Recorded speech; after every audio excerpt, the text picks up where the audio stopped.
میں اپنے مزدوروں کو آج صرف یہ کہنا چاہتا ہوں کہ میرا جو تصور ہے پاکستان کا وہ ہے فلاحی ریاست.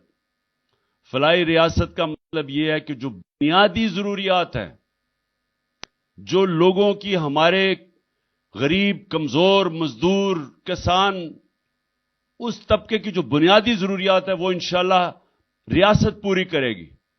اور ہماری پوری کوشش یہ ہے کہ جس طرح ہم ہیلتھ کارڈ لے کے آئے ہیں، آگے ہم نے ایجوکیشن کارڈ لے کے آنا ہے.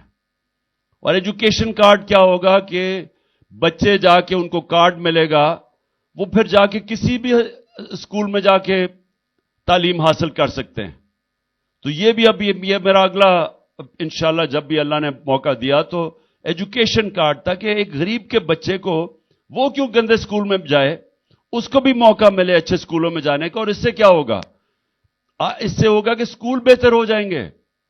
جب پرائیویٹ لوگ اسکول بنائیں گے اور وہ ایجوکیشن کارڈ کی وجہ سے وہ پھر ان اسکولوں کے اندر بچے جا سکیں گے، اچھے اسکولوں کے اندر، وہ ان کو بھی موقع ملے گا اوپر جانے کا.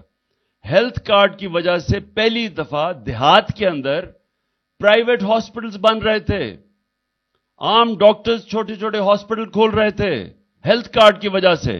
عموماً وہ دیہاتوں میں نہیں جاتے کیونکہ وہاں لوگوں کے پاس پیسہ نہیں ہوتا، گورنمنٹ ہاسپٹل میں ڈاکٹرز نہیں ملتے.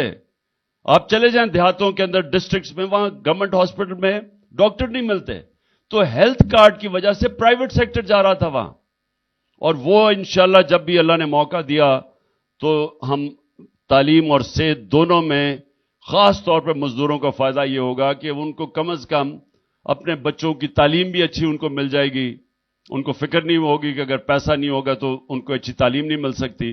اور پھر ان کو کوئی فکر نہیں ہوگا کہ اگر کوئی گھر میں بیماری ہوتی ہے تو حکومت انشورنس دے گی تاکہ وہ کہیں بھی اپنا علاج کروا سکیں.